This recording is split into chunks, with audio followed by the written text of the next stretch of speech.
Good evening students. इस video में अपन लोग करेंगे एनसीईआरटी का सेकंड चैप्टर के अनसॉल्व्ड क्वेश्चंस। तो स्टार्ट करते हैं। तो जो 2.14 तक के क्वेश्चन अपन लोग पिछले वीडियो में कर चुके थे, आज स्टार्ट करते हैं हम लोग क्वेश्चन नंबर 2.15। ठीक है, और इसमें जो सिचुएशन गिवन है वो पिछले चैप्टर में एक पर्टिकुलर क्वेश्चन में आई थी। इसके अंदर ये गिवन है, एक कंडक्टर शेल है। ठीक है, शेल का मतलब है कोई भी होलो ऑब्जेक्ट। ठीक है, स्फेरिकल है।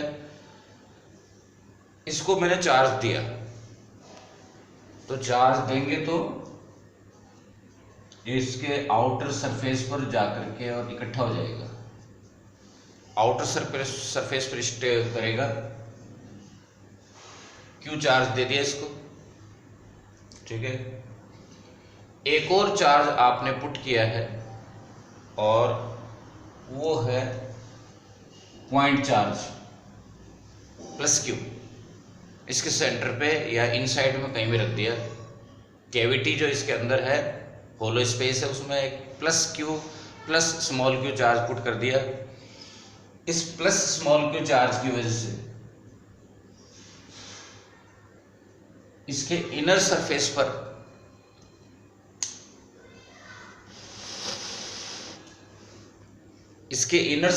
पे माइनस क्यू चार्ज आ जाएगा। मैं इसको मार्क कर रहा हूं, ये चार्ज कितना है, माइनस क्यू। और ये वाला चार्ज, इसको आप इंड्यूस चार्ज भी बोलते हो।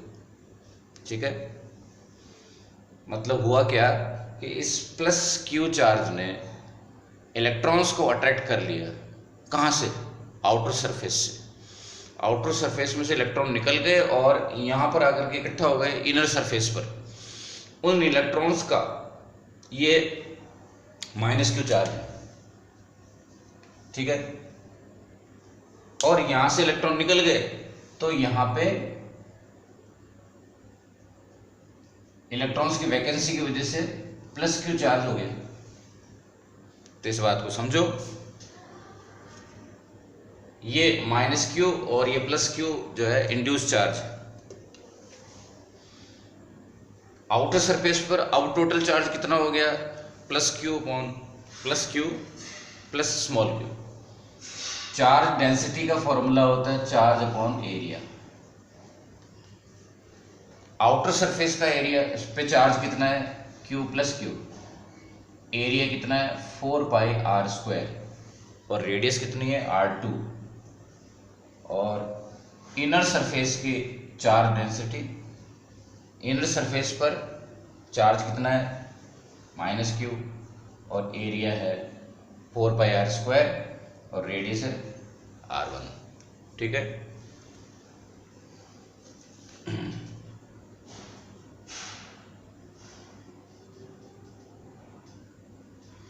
और इस क्वेश्चन का जो सेकंड पार्ट है उसकी बात तो अपन लोग कई बार कर चुके हैं। वो क्या कि इसके इनर जो कैविटी है, कैविटी के अंदर इलेक्ट्रिक फील्ड 0 होगा। किसकी वजह से? इसको ध्यान से सुनो। ये वाला चार्ज कैविटी में फील्ड पैदा नहीं करेगा, आउटर सरफेस का चार्ज। इनर सरफेस का चार्ज भी कैविटी में फील्ड पैदा नहीं करेगा। अंदर जो रखा हुआ है प्लस क्यू का पॉइंट चार्ज, ये ब्लैक कलर वाला, ये अंदर कैविटी में फील्ड पैदा कर लेगा। इलेक्ट्रिक फील्ड यदि कैविटी में है तो वो केवल ये पॉइंट चार्ज की वजह से है जो अंदर रखा हुआ है। ठीक है, ये बात। और आउटर सरफेस पे चार्ज और इनर सरफेस पे चार्ज जो कैविटी में फील्ड नहीं करेगा, ये वाला फैक्ट किसी भी शेप के लिए एप्लीकेबल है, चाहे स्फेरिकल हो चाहे स्फेरिकल नहीं हो। ठीक है, नेक्स्ट क्वेश्चन पे जाएंगे। 2.16 के अंदर एक सिचुएशन गिवन है। इसमें एक सरफेस है। ठीक है, एक सरफेस है जिसको आप साइड में से देख रहे हो तो आपको लाइन दिखाई दे रही है। ठीक है ना। उसकी सरफेस की थिकनेस आपको दिखाई दे रही है, वो आप काफ़ी पहले से जानते हो। ये एक सरफेस, इसको लाइन या वायर मत समझ लेना। इस पर एक चार्ज है, इस सरफेस पे चार्ज है, ठीक है। इस जगह पर फील्ड पॉइंट, सरफेस से r डिस्टेंस पर एक पॉइंट है, इस पर फील्ड कितना होता है, सिग्मा अपॉन 2 एप्सिलॉन, जिसके फॉर्मूले में r नहीं आ रहा। एक छोटी सी बात सुनो जो इस टॉपिक से, क्वेश्चन से रिलेटेड नहीं है, और वो ये है, इस डिस्टेंस r का भी कुछ तो रोल है, एक बात डिसाइड करने में है कि ये सरफेस का साइज और r, सरफेस का साइज बहुत बड़ा है r के कंपैरिजन में, ठीक है। मतलब सरफेस का साइज है इनफाइनाइट, तब जाकर के ये फॉर्मूला अप्लाई होगा, वरना ये फॉर्मूला वैलिड नहीं है। इनफाइनाइट लार्ज सरफेस के लिए ये फॉर्मूला एप्लीकेबल है। एक और बात कि मतलब पॉइंट जो है जिस पर फील्ड पता कर रहे हैं वो पॉइंट बहुत करीब है सरफेस के, और जब सरफेस यदि कर्व्ड है और पॉइंट सरफेस के बहुत पास है, चार्ज सरफेस कर्व्ड है और पॉइंट जिस पे फील्ड की बात कर रहे हैं वो पॉइंट सरफेस से बहुत करीब है, तो भी अप्रोक्सीमेटली ये फॉर्मूला एप्लीकेबल हो जाएगा। पॉइंट बहुत करीब होना चाहिए, उसके बाद में सरफेस का जो शेप है वो कोई रेलेवेंट नहीं होता है, ठीक है ना। फॉर्मूला ये रहेगा। ओके, आगे बढ़ते हैं। क्वेश्चन की डिमांड क्या है, क्वेश्चन ये कह रहा है कि point A, point B, there are 2 points,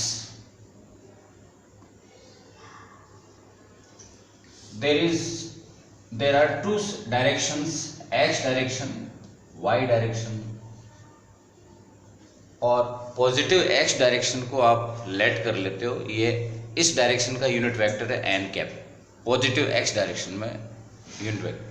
अब मैं इस जगह का पॉइंट B पर फील्ड को मैं लिखता हूँ E equal to sigma upon 2 epsilon. ये तो हो गया इसका मैग्नीट्यूड, ठीक है। इसको वेक्टर फॉर्म में लिखना चाहता हूं मैं, तो आप इसको एन कैप लगाओ।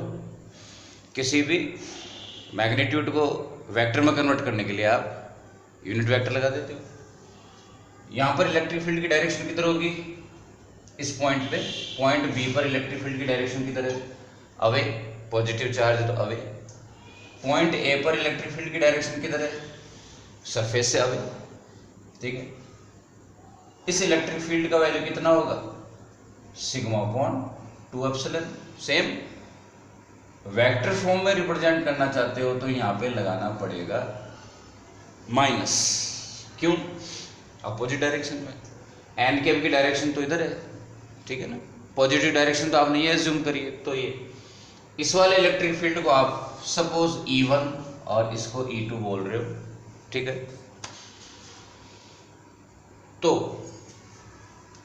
आपको क्वेश्चन में E2 माइनस E1 करने के लिए बोले, E2 माइनस E1 इनका वेक्टर सब्ट्रैक्शन करने के लिए बोला है। E2 का वैल्यू है sigma upon 2 epsilon minus sigma upon 2 epsilon sigma upon epsilon N के आ गया। लेकिन आपको कुछ और बोला है, आपको बोला है इसको डॉट प्रोडक्ट करो, ऐसा कुछ करके दे रखा है। वैसे इस पर्टिकुलर क्वेश्चन से हासिल कुछ नहीं हो रहा है, कोई बहुत नॉलेज की बात नहीं आ रही है। जो कह रहा है वो कर लो, बस क्वेश्चन में ये है कि जो कह रहा है वो कर लो, ऐसा बोलने के लिए बोला है। इसका वैल्यू निकालो, तो एन डॉट एन कितना होता है, 1 होता है, ठीक है। आप जानना चाहते हो 1 क्यों होता है। A dot B equal to होता है magnitude of A magnitude of B into cos theta. A और बी की जगह कौन है, एन कैप, इनका मैग्नीट्यूड कितना होता है 1 यूनिट वेक्टर का मैग्नीट्यूड 1, और खुद का खुद से एंगल कितना होता है 0 cos 0। तो ये तो हो जाएगा 1 और फिर आपका आंसर आ जाएगा। फिर तो ये तो मैथमेटिक्स थी, इसके अंदर लॉजिक कोई ज़्यादा था नहीं, ठीक है, ये तो जो बोला जो कर लिया वो वाली बात है, जो कहा वो कर लिया, मैथ्स की तरह से हो गया। अब लॉजिक की बात ये है, जो डिस्कशन की बात ये है, जो कंसेप्ट्स की बात ये है, वो ये कह रहा है इस फर्स्ट पार्ट 2.16 के फर्स्ट पार्ट में ये कह रहा है क्वेश्चन वाला, एक वर्ड है पूरे क्वेश्चन के अंदर, एक वर्ड है जिस पर ध्यान देना है, वो है डिसकंटिन्यूटी। यहाँ पे इलेक्ट्रिक फील्ड जो है ना वो इस डायरेक्शन में, इस पॉइंट पर, इस डायरेक्शन में, इस पॉइंट पे, इस डायरेक्शन में, इस पॉइंट पे, इस डायरेक्शन में, इस पॉइंट पे, इस डायरेक्शन में, और तुरंत इस पॉइंट पे आते ही अब इधर हो गया। अचानक से कोई चीज़ काफ़ी बड़ा चेंज हो जाए उसको बोलेंगे डिसकंटिन्यूस। ये वर्ड जो है वो मैथमेटिक्स वाले स्टूडेंट कंटिन्यूटी वाले टॉपिक में पढ़ते हो मैथ्स के अंदर, आप भी सुनो, सभी सुनो, बायोलॉजी वाले भी सुनो कि डिसकंटिन्यूटी का मतलब क्या है। ठीक है, जैसे आपकी उम्र है, मैंने कंटिन्यूस और डिस्क्रीट और डिसकंटिन्यूस के ऊपर बहुत ज़्यादा आपको वीडियो में समझाया हुआ है। आपकी जो उम्र है वो हमेशा कंटिन्यूसली इंक्रीज होती है। आप ऐसा कभी नहीं होता कि एक बंदा कभी 16.3 ईयर का था, अचानक से वो एक पल में ही 22 साल का हो गया, अचानक से। आप ग्रेजुअल आपकी एज है इंक्रीज होती है, टाइम जो है ना वो ग्रेजुअली इंक्रीज होता है, बाल्टी ग्रेजुअली बढ़ती है। आप नल के नीचे बाल्टी लगा देते हो, ऐसा तो नहीं है कि एक बार बाल्टी के अंदर 2 लीटर पानी था और अचानक से 5 लीटर हो गया, जुम ऐसा करके। ठीक है, यहाँ पर वो जो कंटिन्यूटी नाम की चीज़ है वो ब्रेक हो रही है, डिसकंटिन्यूटी। क्या? इस सरफेस के इस तरफ डायरेक्शन इधर है और अचानक से इस सरफेस के इस तरफ अचानक से इधर हो गई, ये डिसकंटिन्यूटी का मसला ये है इसके अंदर। दूसरी बात और करिए इसके अंदर, हाँ, इलेक्ट्रिक फील्ड का कौन से डायरेक्शन की बात कर रहे हैं अपन लोग? Perpendicular, normal. ये पूरी बात अपने को अभी एक्स डायरेक्शन और -x डायरेक्शन में हो रही है, नॉर्मल डायरेक्शन में, सरफेस से परपेंडिकुलर। नेक्स्ट क्वेश्चन है इसका, नेक्स्ट पार्ट है इसके अंदर, टेंजेंशियल डायरेक्शन में बात करिए।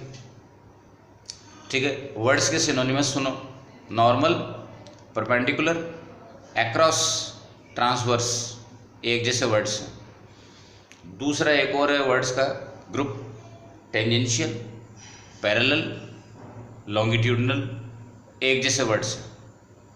ठीक है, वैसे लॉन्गिट्यूडनल का मतलब होता है अलोंग द लेंथ, टेंजेंशियल का मतलब होता है टेंजेंट, अलोंग द टेंजेंट, और पैरेलल का मतलब भी वही होता है।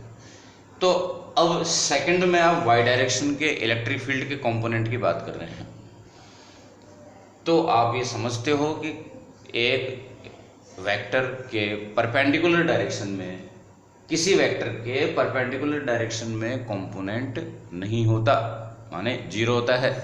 तो इलेक्ट्रिक फील्ड इस डायरेक्शन में यहाँ है ही नहीं, कितना है? 0 है।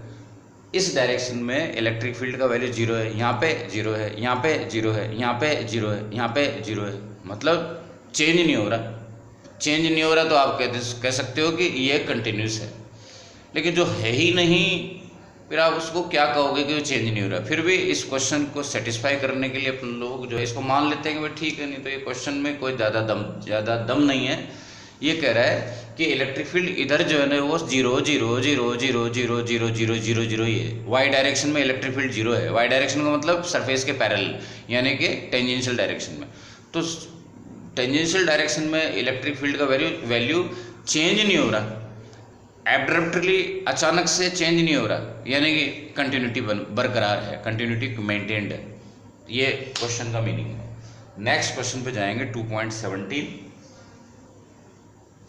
डायग्राम बना लेते हैं पहले इसका। देखो क्वेश्चन के अंदर जो है 2 कोएक्सियल सिलेंडर्स की बात करी, दोनों कंडक्टर हैं। कोएक्सियल का मतलब दोनों को एक्सिस सेम है। ये वाली लाइन को आप क्या बोलते हो? एक्सिस। ठीक है, सिलेंडर के अंदर सिलेंडर है, अंदर वाले सिलेंडर को आपने चार्ज दे रखा है।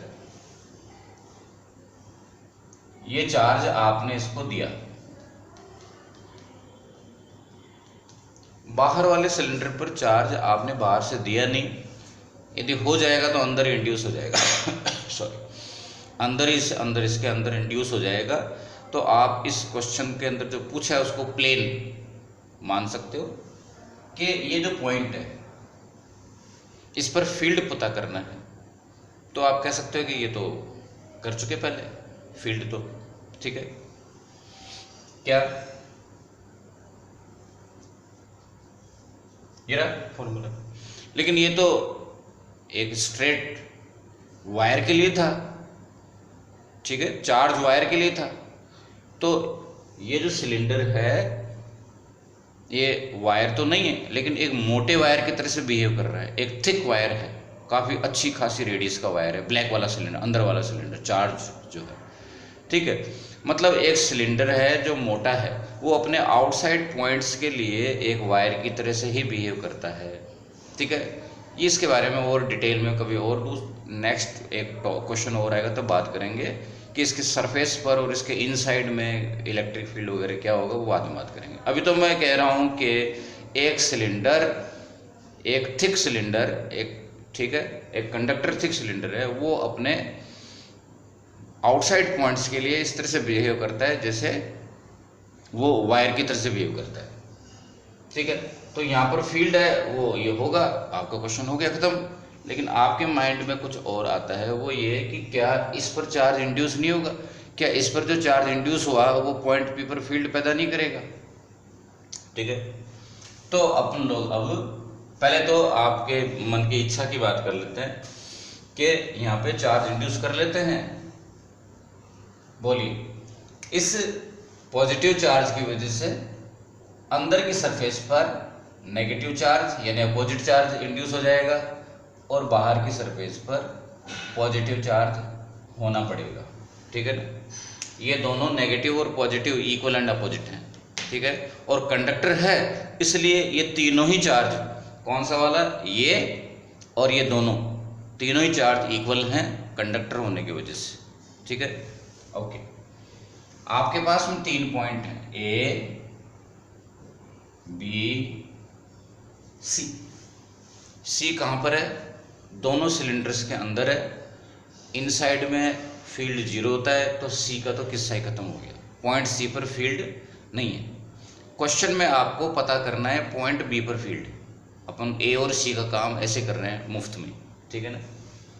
पॉइंट ए पर फील्ड कितना है, पॉइंट ए पर कितने नंबर ऑफ फील्ड्स कितने हैं, 3 हैं। आप अभी तो कह रहे थे एक ही है, नहीं तो आपके मन की इच्छा की डिमांड की बात कर रहा हूँ मैं कि आपने कहा कि ये दोनों चार्ज क्या फील्ड पैदा नहीं करेंगे, मैं कह रहा हूँ ना करेंगे। 3 फील्ड हैं पॉइंट ए पर, ठीक है।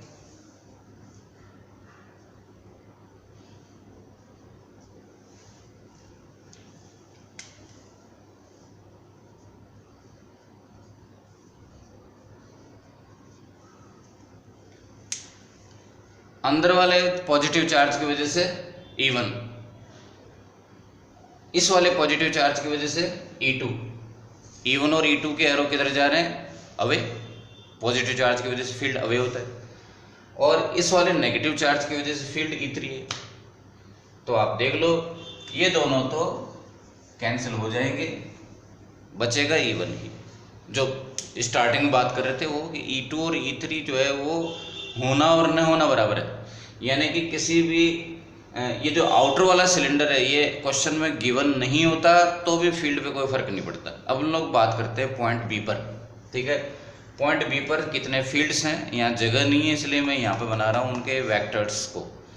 पॉइंट बी पर फील्ड कितने, सॉरी मेरे से मिस्टेक हो गई, पॉइंट बी पर केवल एक फील्ड है और वो है केवल पॉजिटिव चार्ज की वजह से, क्योंकि ये जो पॉजिटिव और नेगेटिव चार्जेस हैं इनके लिए तो पॉइंट बी इनसाइड हो गया, वो फील्ड पैदा करेंगे नहीं। इस पॉइंट पर केवल एक फील्ड होगा और वो है इस पॉजिटिव चार्ज की वजह से, कितना होगा, वो 2k लैम्डा अपॉन r, ठीक है ना।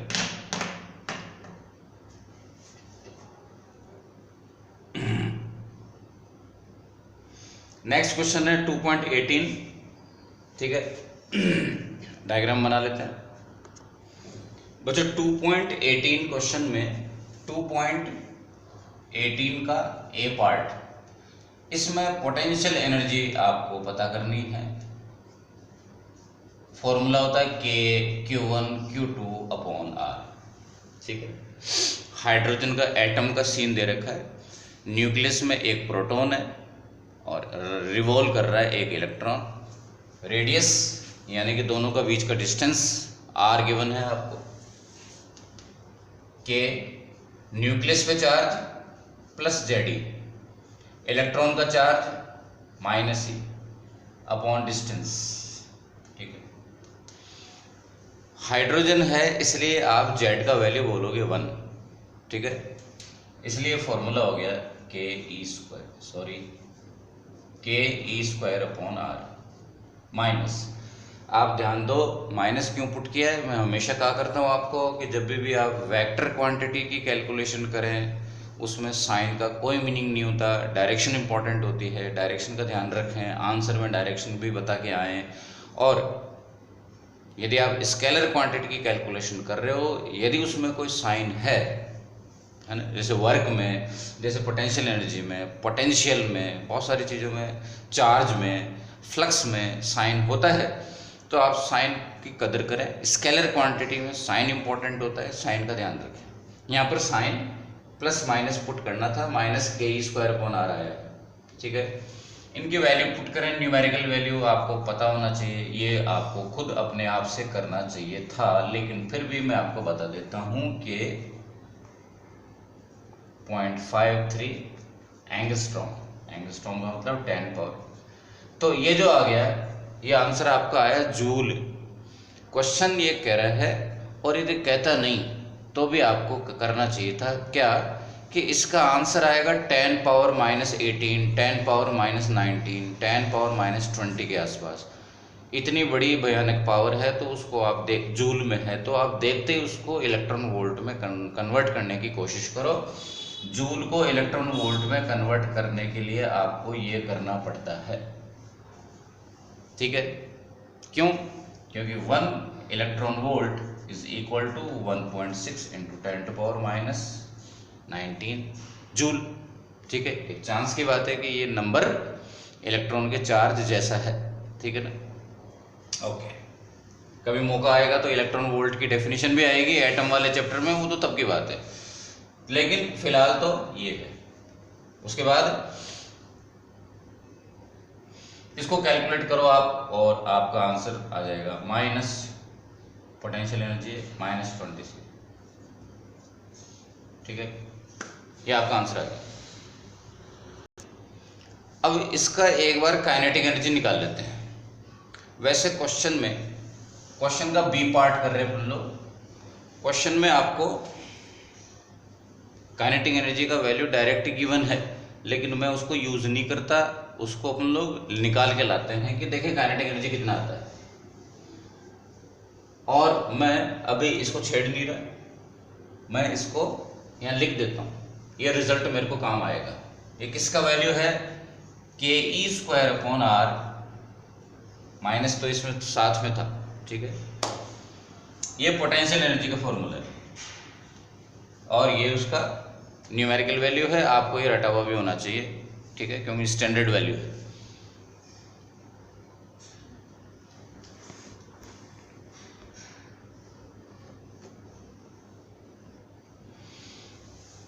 देखो, काइनेटिक एनर्जी आप निकालने चले तो आपको स्पीड की जरूरत पड़ी।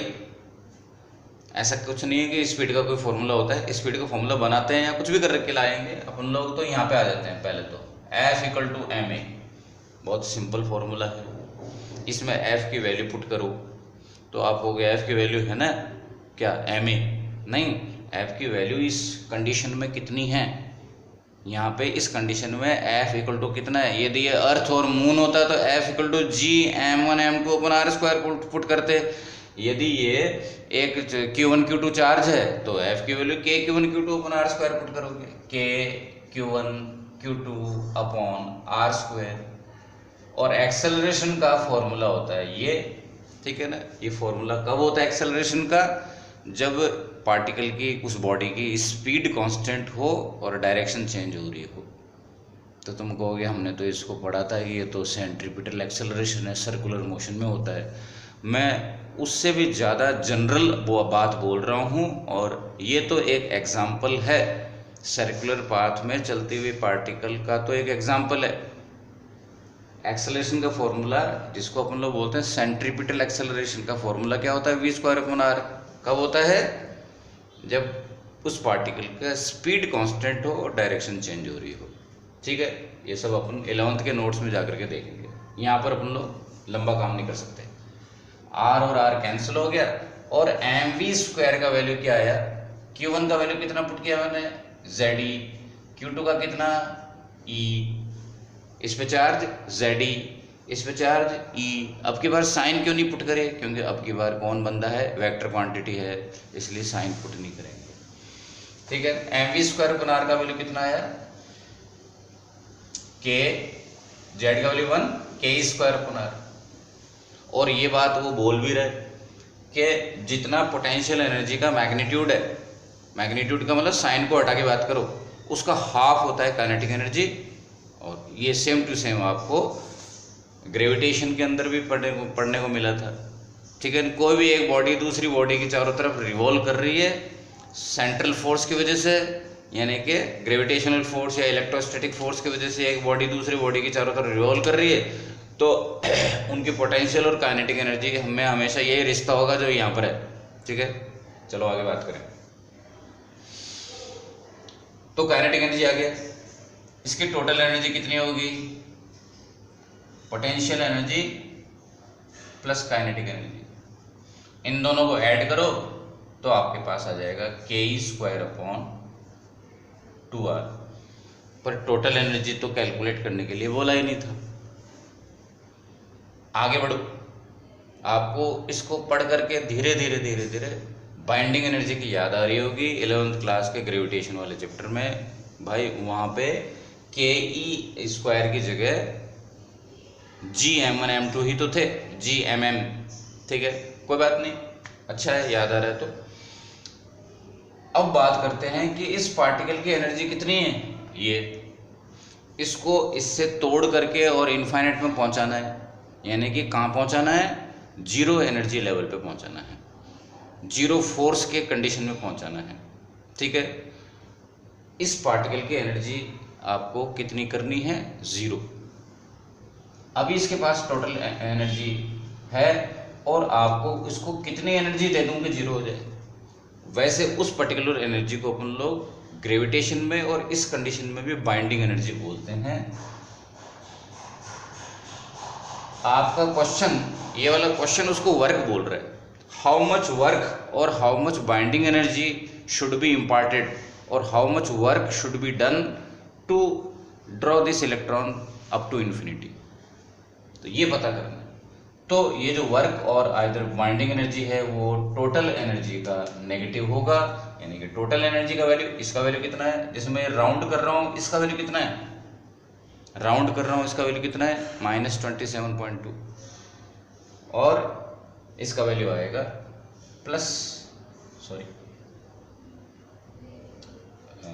इसका वैल्यू आएगा -13.6। ठीक है, और वर्क का आंसर आ जाएगा, ये माइनस और ये माइनस खत्म हो गए, तो वर्क का वैल्यू आएगा, ऑब्वियसली वर्क पॉजिटिव ही होना था। कोई भी एक सिस्टम जो बाउंडेड है उसको आप पॉजिटिव वर्क ही करते हो उसको अनबाउंड करने के लिए। ठीक है, ये हो गया, ये बी पार्ट हो गया। ठीक है, इसके बाद में सी पार्ट, उसमें थोड़ा सा ट्विस्ट है, वो थोड़ा अजीब सा क्वेश्चन है, उसको करते हैं। ठीक है ना बच्चों, ये 2.18 का सी पार्ट है, इसमें कुछ हाइपोथेटिकल बात करी है कि ये तो है रियल कंडीशन कि Q1 और Q2 न्यूक्लियस और इलेक्ट्रॉन दोनों के बीच में डिस्टेंस 0.53 एंगस्ट्रॉम है, तो पोटेंशियल एनर्जी है -27. ये आपने अभी कैलकुलेट कर लिया। पोटेंशियल एनर्जी का वैल्यू क्या आया था? -ke² अपॉन r का वैल्यू आया था इसमें एक इमेजिनरी बात करी है कि दोनों के बीच का डिस्टेंस, ठीक है अभी बताता हूँ मैं, दोनों के बीच में डिस्टेंस यदि है इसका डबल 0.53 का डबल यानी 1.06, यदि आप इसको डबल कर देते हो तो अब आंसर क्या आएगा, हाफ हो जाएगा इसका, मतलब ये -13.6, ठीक है। दोनों के बीच में डिस्टेंस यदि ये हो तो अब पोटेंशियल एनर्जी होगा। ये डेटा है, इसको लेकर के अपन लोग आगे बढ़ते हैं, ठीक है। ये जो डेटा है मैंने इसको एक नंबर लाइन पे डाल दिया, एनर्जी की नंबर लाइन, समझने में इजी पड़ेगा इसलिए ऐसा किया मैंने। देखो जब पोटेंशियल एनर्जी का जीरो लेवल इनफाइनाइट पर एज्यूम किया अपन ने, और आपको ये तो होता ही है, नहीं, पोटेंशियल का वैल्यू इनफाइनाइट पे या पोटेंशियल एनर्जी का वैल्यू इनफाइनाइट पर जीरो होता नहीं है, एज्यूम करा हुआ है। ये फिजिक्स के फंडामेंटल्स के अंदर परमानेंटली इसको अपने फंडामेंटल में, फाउंडेशन में, नींव में रख दिया, इसलिए अपने को लगता है कि ये तो हमेशा हमेशा के लिए, जैसे नींव कभी चेंज नहीं होती मकान की, ऐसे फिजिक्स नाम की जो बिल्डिंग है उसके नींव के अंदर आपने क्या फैक्ट डाल दिया कि potential and potential energy will be zero when the particles are at infinite distance। Zero होता नहीं है, अज्यूम कर लेते हैं, ठीक है ना। ये जो पोटेंशियल एनर्जी या पोटेंशियल जो ये क्वांटिटीज़ हैं वो रिलेटिव क्वांटिटीज़ हैं। ओके आगे बात करते हैं।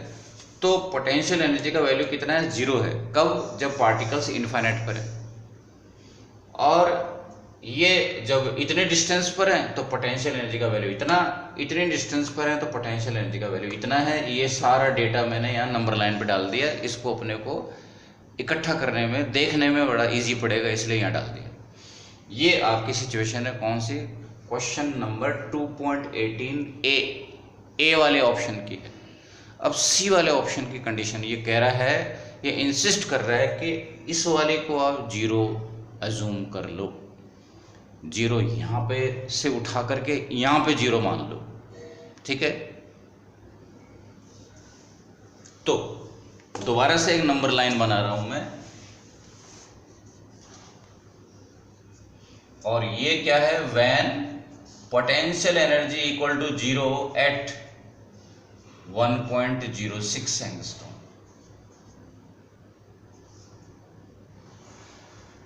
इस वाली पोजीशन पर जो पोटेंशियल एनर्जी है उसको जीरो अज्यूम कर लो। क्वेश्चन क्या बोल रहा है कि यहां पर पोटेंशियल एनर्जी को आप जीरो अज्यूम कर लो, तो फिर इसकी कितनी हो जाएगी, तो फिर इसकी कितनी हो जाएगी, दिस इज योर क्वेश्चन, ठीक है ना। ये क्वेश्चन में पता करना है। तो एक बात को सुनो कि आप ओरिजिन को शिफ्ट कर लेते हो किसी भी रिलेटिव क्वांटिटी के लिए, ये बात एप्लीकेबल है, चाहे वो 11th क्लास के काइनेमेटिक्स का पोजीशन ही है, ठीक है। वहाँ भी कुछ इस तरह के डाउट्स, प्रॉब्लम्स, क्वेश्चंस होते थे कि यदि आप किसी रिलेटिव क्वांटिटी का, क्योंकि पोजीशन भी रिलेटिव क्वांटिटी है, उसका ओरिजिन को आप शिफ्ट कर लेते हो तो दो वैल्यूज़ का जो डिफरेंस है वो चेंज नहीं होता। इन दोनों का डिफरेंस कितना है, तो आप कहोगे 13.6 है, जीरो और ये, तो इनके बीच में डिफरेंस 13.6 ही रहेगा। इनमें से हायर और स्मॉलर कौन है, ये हायर है, तो इसको मैं जीरो बोल रहा हूं, तो जीरो से 13.6 ज्यादा कौन होगा, प्लस 13.6। अब इनफाइनाइट पर जो एनर्जी है वो प्लस 13.6 इलेक्ट्रॉन वोल्ट एनर्जी होगी। इसको सुन करके आपको अजीब लगेगा, अजीब तो है, ये पूरी सिचुएशन ही हाइपोथेटिकल है, ठीक है। ये बात आपको अजीब क्या लगेगा, पॉजिटिव साइन, आपको लगेगा अरे ये जो बाउंड सिस्टम है उसकी एनर्जी कभी पॉजिटिव हो सकती है क्या, नहीं। अभी तक तो अपन लोग ये समझते हैं कि बाउंड सिस्टम की एनर्जी जो है वो पोटेंशियल एनर्जी हमेशा नेगेटिव होती है और मैक्सिमम जीरो होती है, इनफाइनाइट पर होता है। तो वो तो यूजुअल कंडीशन तो ये है, ये वाली कंडीशन तो अनयूजुअल है, जिसमें ये इंसिस्ट कर रहा है आपको कि किसी इनफाइनाइट के अलावा किसी और जगह को जीरो मान लो, ठीक है। तो क्या होगा, खैर वापस आते हैं अपने क्वेश्चन पे। क्या इन दोनों का डिफरेंस कितना है, 13.6 का, 13.6 का डिफरेंस वो का वही है, और ये हायर है इससे तो ये हायर है इससे। इन दोनों के बीच में डिफरेंस कितना है? अगेन 13.6 का ही है, ठीक है। और इनमें से स्मॉलर कौन है? ये वाला स्मॉलर। कितना स्मॉलर है? 13.6 स्मॉलर है। 0 से 13.6 स्मॉलर कितना होता है? -13.6। अब यहां से इस वाली स्टेप से आप अपना आंसर उठा लो। आंसर क्या पूछ रहा है? क्वेश्चन देख लो भाई। ओके, क्वेश्चन ये पूछ रहा है कि पोटेंशियल एनर्जी कितनी होगी, कौन सी कंडीशन में? इस वाले कंडीशन में पोटेंशियल एनर्जी। तो ये आपका आंसर आ गया, ठीक है ना, -13.6 इलेक्ट्रॉन। आपका आंसर -27.2 आ रहा था, अब शिफ्ट हो गया आंसर आपका। क्यों? क्योंकि आपने ओरिजिन शिफ्ट कर दिया। तो ये आपका आंसर है, ठीक है। ये आपका आंसर है पोटेंशियल एनर्जी का, ठीक है।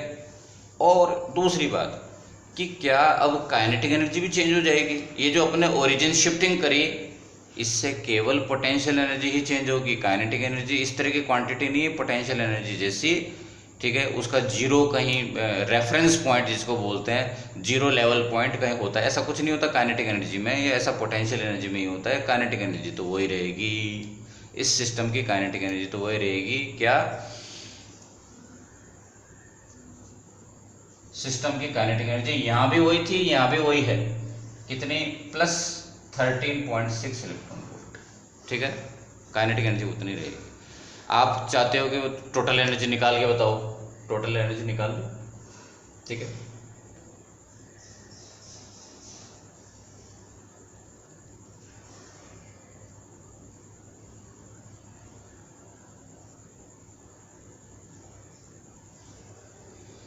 टोटल एनर्जी कितनी आएगी? 0। इन दोनों को टोटल एनर्जी कैलकुलेट करें तो 0 आएगा, ठीक है। ये बात। तो इसकी total energy plus the so called work और बाइंडिंग एनर्जी,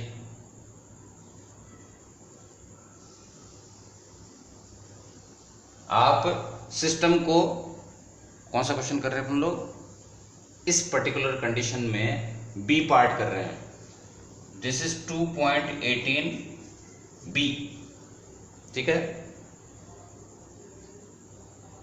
2.18 का बी पार्ट है, वर्क कैलकुलेट करना है टू अनबाइंड द सिस्टम। इस सिस्टम को खराब इनफाइनाइट पे पहुंचाने के लिए जो वर्क डन कैलकुलेट कर रहे हैं। तो टोटल एनर्जी जो कितनी आई? 0। टोटल एनर्जी का वैल्यू कितना है? 0।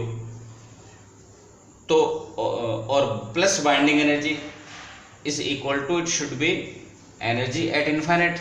इनफाइनाइट पर एनर्जी कितनी है इस सिस्टम की? ठीक है, -13.6 इलेक्ट्रॉन वोल्ट, ठीक है ना। सॉरी मैं क्या कहूँ, +30।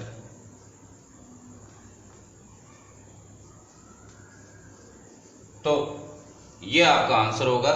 द वर्क रिक्वायर्ड और the binding energy required to unbind the system is +13.6 electron volt, ठीक है ना। इसके अंदर दो एनर्जीज इंक्लूडेड है, एक तो पोटेंशियल एनर्जी, इनफाइनाइट की पोटेंशियल एनर्जी +13.6, और इनफाइनाइट पर काइनेटिक एनर्जी। इनफाइनाइट पर काइनेटिक एनर्जी कितनी हो जानी चाहिए? 0 जानी चाहिए, ठीक है। वो सिस्टम को अपन लोग जब तोड़ देंगे तो वो सिस्टम इनफाइनाइट पे चलते चलते चलते चलते जाकर के रुक जाना चाहिए, मूविंग कंडीशन में नहीं होना चाहिए, एनर्जी लेस होना चाहिए।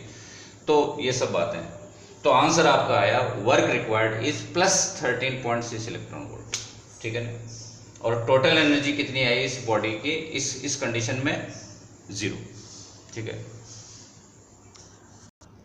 बच्चों। 2.19 में एक हाइड्रोजन मॉलिक्यूल की बात करी है। ऐसा होता है हाइड्रोजन मॉलिक्यूल, ठीक है। एक हाइड्रोजन एटम, दूसरा हाइड्रोजन एटम, और ये इसमें से एक इलेक्ट्रॉन निकाल दिया, ऐसे बोल रहे हैं क्वेश्चन में। और ये इलेक्ट्रॉन ऐसे करके इस सिस्टम की पोटेंशियल एनर्जी पता करनी है। तो आपको क्या मतलब इससे कि कौन है क्या है? बस आपके लिए तो 3 चार्जेस हैं, Q1 Q2 Q3, Q1 Q2 Q3, there are 3 charges separated by distance is something, ठीक है, x y y, by chance ये दोनों इक्वल हैं, नहीं होती तो डिफरेंट होती तो डिफरेंट डाल देते, आपको क्या दिक्कत है, ठीक है। पोटेंशियल एनर्जी कैलकुलेट करनी है। पोटेंशियल एनर्जी का फॉर्मूला होता है k q1 q2 upon r। दो पार्टिकल्स की पोटेंशियल एनर्जी का फॉर्मूला होता है ये, लेकिन यहाँ तो 3 है तो 3 का भी हाजिर है, k q2 q3 upon r 1 2 1 3, k q1 q3 r 1 3। जो भी इनके डिस्टेंसेस हैं, चार्ज का वैल्यू है वो पुट कर दें। Q1 और Q2 कौन कौन है, प्रोटॉन प्रोटॉन है, प्रोटॉन पे चार्ज आ जाएगा, and Q3 is electron, electron का चार्ज आ जाएगा। विद साइन पुट करने हैं आपको, क्वेश्चन आपको करना है, ये x का वैल्यू कितना है, R12 का वैल्यू कितना गिवन है आपको, it is 1.5 angstrom, this is 1.5 angstrom and rest are 1 angstrom.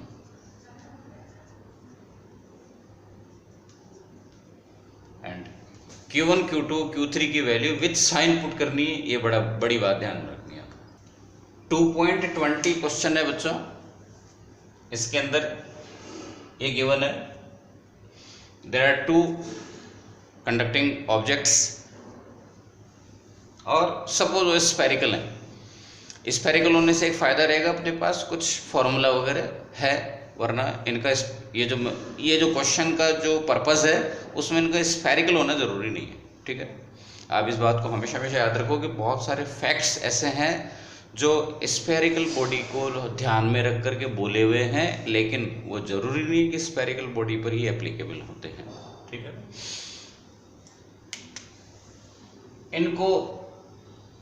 इनके ऊपर कुछ चार्ज है, ठीक है, स्टार्टिंग में इनमें कुछ अमाउंट का चार्ज है। सपोज वो चार्ज है Q1 Q2, ठीक है, किस पे ज़्यादा है किसी पे कम है उससे कोई मतलब नहीं अपने को, बस है कुछ भी। अब इनको मैंने एक कंडक्टर वायर से ज्वाइन कर दिया, तो आप जानते हो कि हायर पोटेंशियल वाली बॉडी से लोअर पोटेंशियल वाली बॉडी की तरफ चार्ज फ्लो करेगा। ये हायर से लोअर की तरफ ही चार्ज फ्लो क्यों करता है उसको भी सुनो। जिस बॉडी पर पोटेंशियल ज़्यादा होगा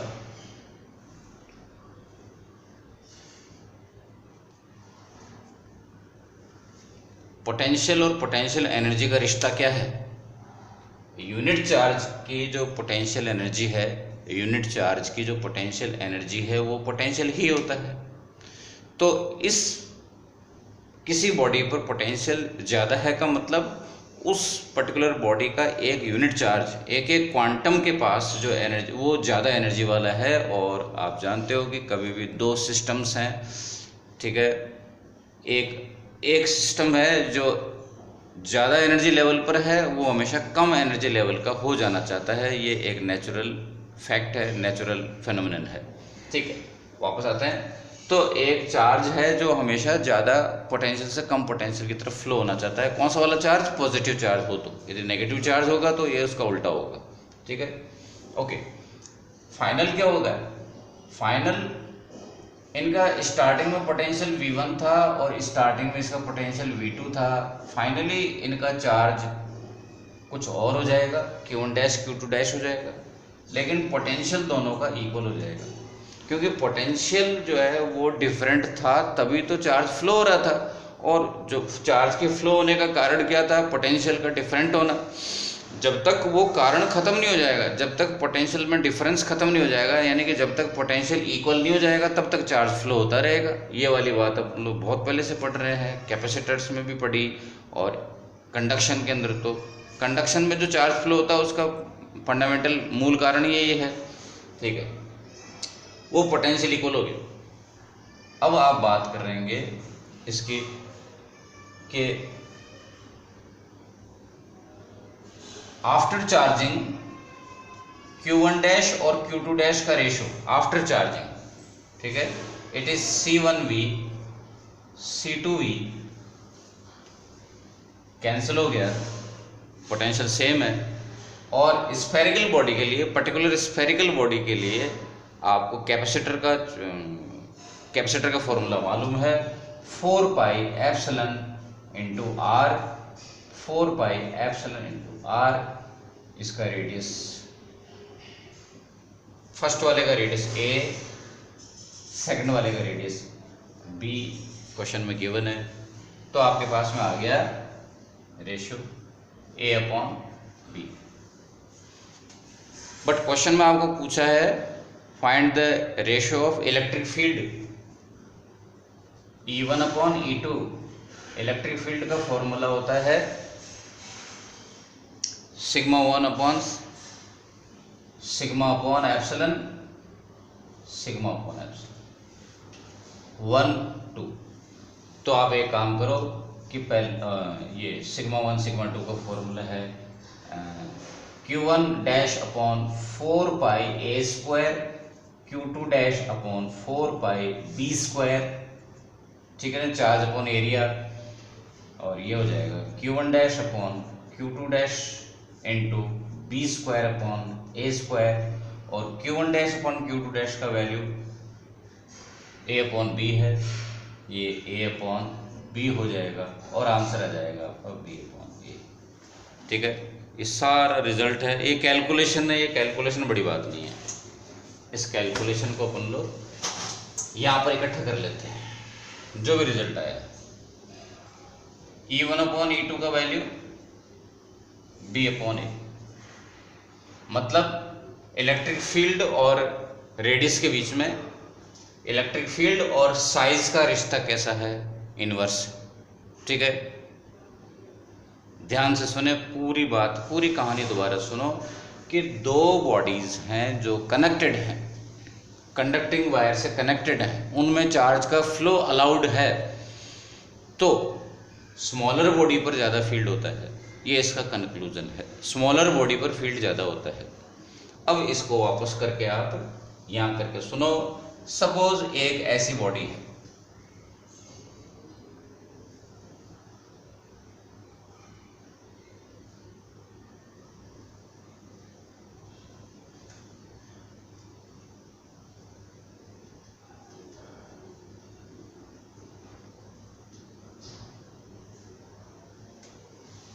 इस और चार्ज है, कंडक्टर है, इसके अंदर मैंने चार्ज है, कंडक्टर में चार्ज शो नहीं कर रहा, टाइम वेस्ट होता है। इसके अंदर तीन डिफरेंट पोर्शंस मैंने मार्क करे। Portion number 1 comparatively flatter, most flatter है।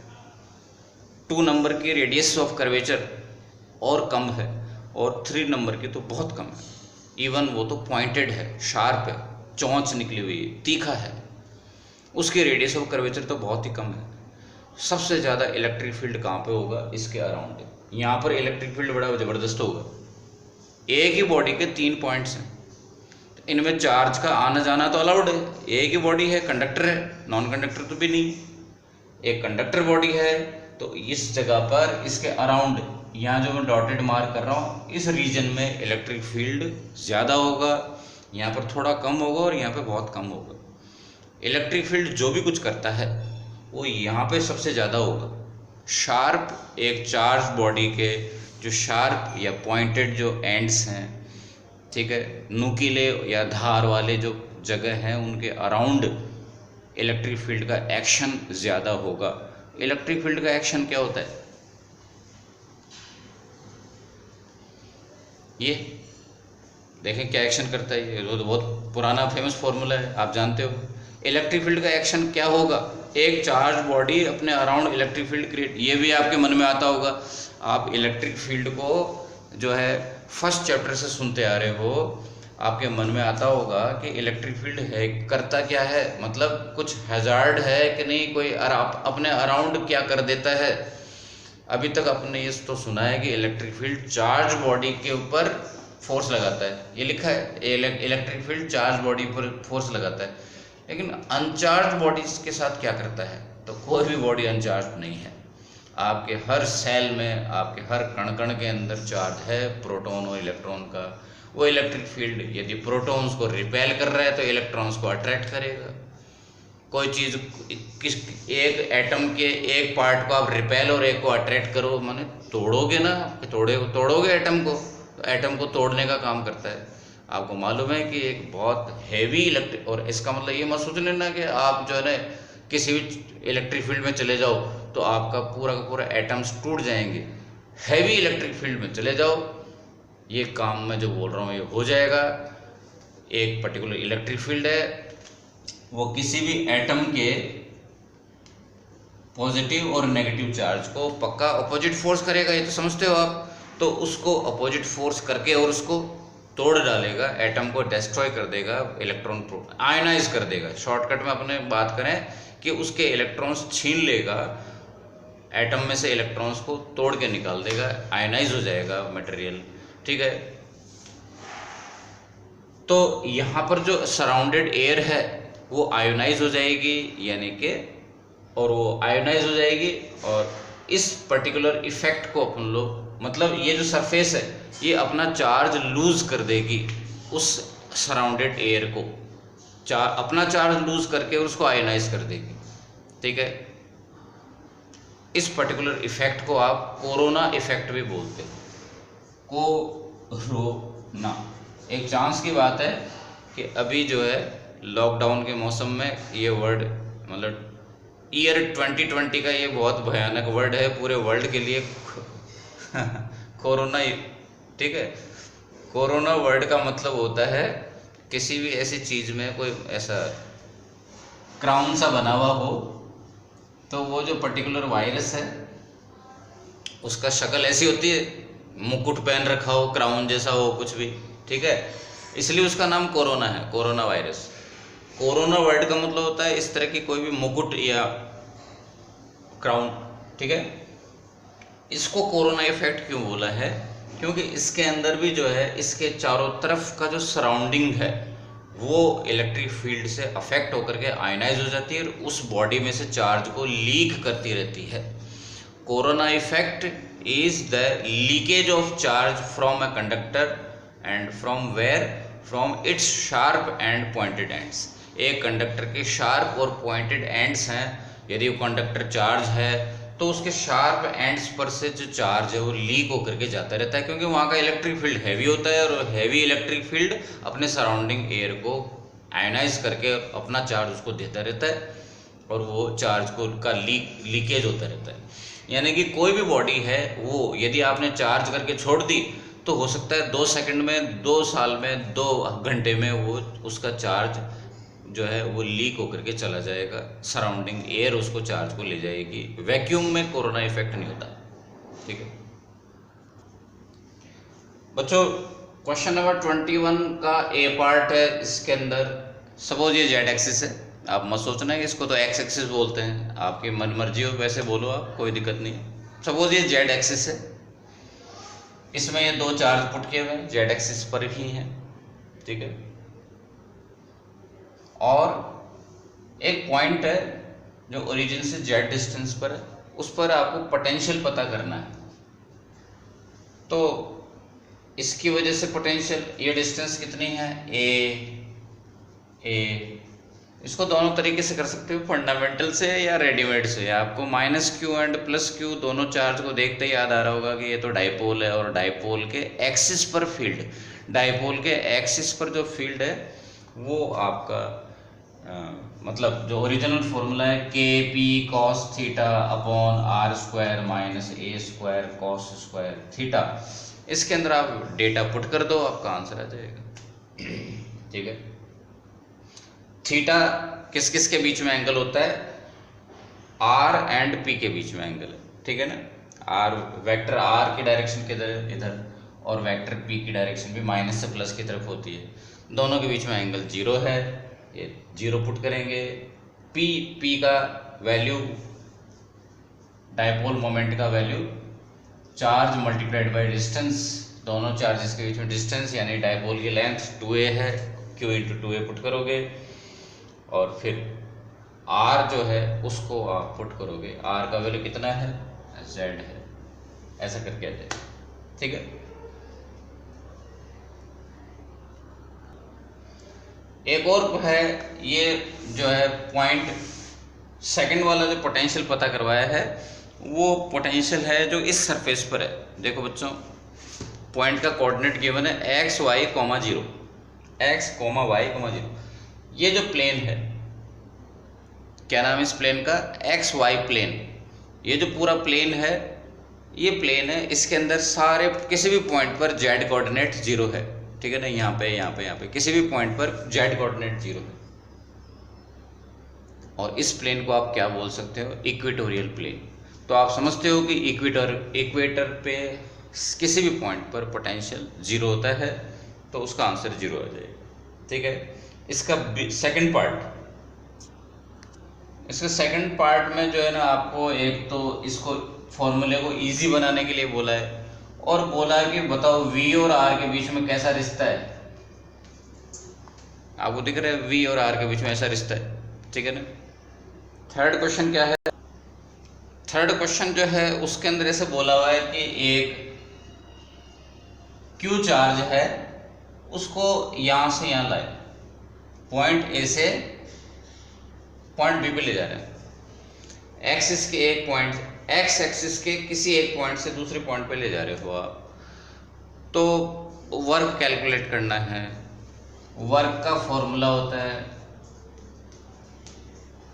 Charge which is shifted which is taken, ठीक है, multiplied with the potential difference, ठीक है। लेकिन आपको मालूम है कि जिन पॉइंट्स पे चार्ज को चलाने के लिए बोला है उन पॉइंट पे पोटेंशियल ही जीरो जीरो है। यहाँ पे भी पोटेंशियल जीरो है, यहाँ पे पोटेंशियल जीरो है। क्यों?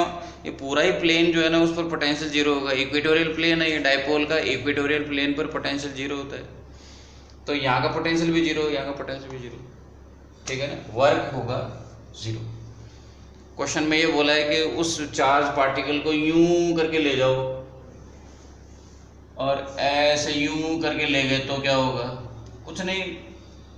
कंजर्वेटिव फील्ड में पाथ जो वर्क डन है, कंजर्वेटिव फील्ड में वर्क डन है वो पाथ इंडिपेंडेंट होता है, केवल इनिशियल और फाइनल पोजीशंस पर डिपेंड करता है ऊपर वर्क डन का वैल्यू, ठीक है।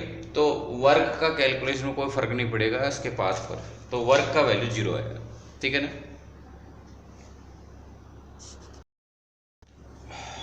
बच्चों क्वेश्चन नंबर 22 के अंदर एक चार्ज के सिस्टम की बात करी है, और वो है क्वाड्रपोल।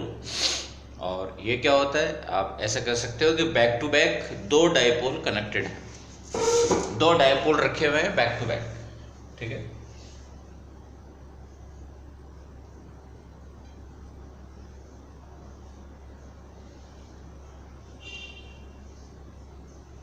ऐसा करके और चार्जेस का सिस्टम, ठीक है। इसके एक्सिस पे पॉइंट P है,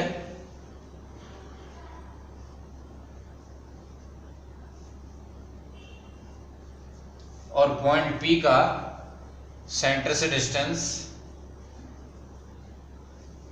है R। पॉइंट P पर पोटेंशियल पता करना है। पॉइंट P पर कितने पोटेंशियल्स हैं, आप इस चार्ज की वजह से, इस चार्ज की वजह से, इस चार्ज की वजह से, ऐसा करके पोटेंशियल निकाल दो। ये वाला चार्ज है तो -2q, पर अपन ने इसको ब्रेक करके लिखा हुआ है, बुक में लिखा हुआ है, अपन ने भी कर लिया है, कोई खास बात नहीं, ठीक है। इस चार्ज की वजह से कितना है, k q अपॉन डिस्टेंस, यहां से यहां तक की डिस्टेंस कितनी है, r प्लस a।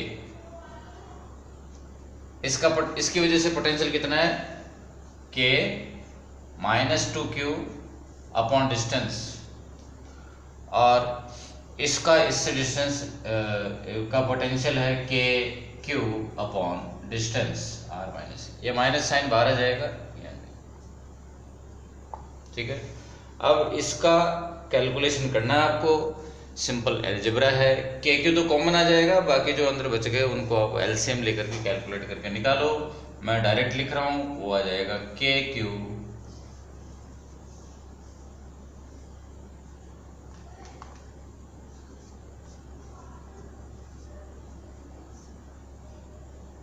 और यहाँ पर क्या आएगा उसको कैलकुलेट करके अभी लिख देते हैं अपन लोग।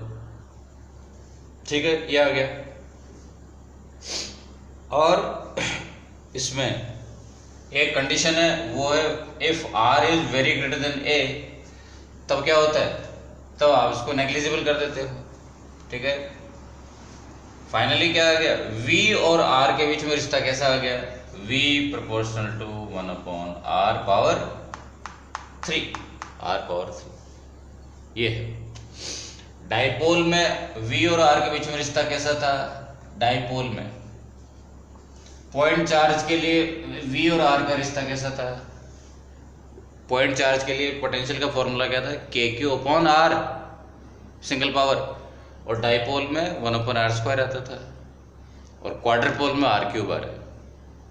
ठीक है, नेक्स्ट क्वेश्चन है 2.23।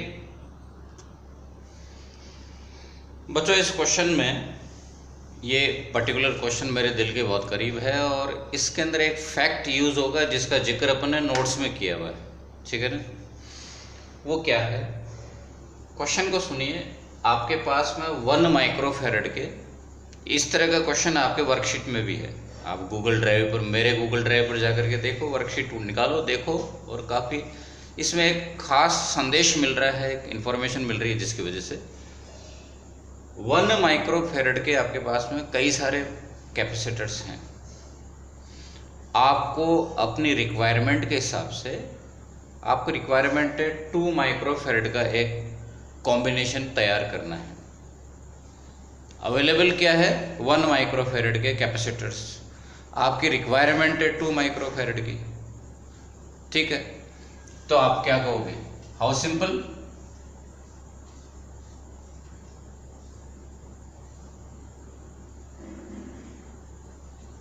वन और 1 पैरेलल में कितना होता है, 2 हो गया।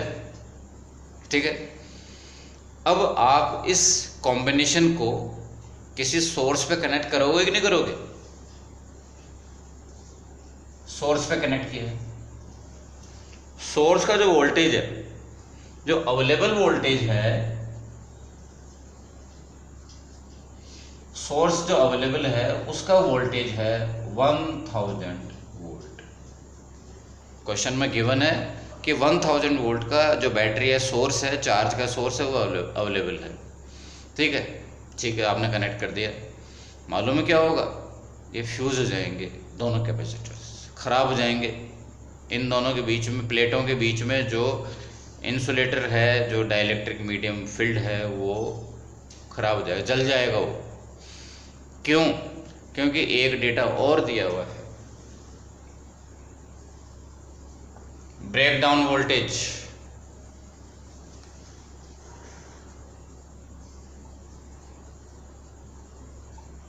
ब्रेक डाउन वोल्टेज का वैल्यू गिवन है 100 वोल्ट, 400 वोल्ट। ये क्या होता है ब्रेक डाउन वोल्टेज, इसका जिक्र अपन ने किया हुआ है नोट्स के अंदर।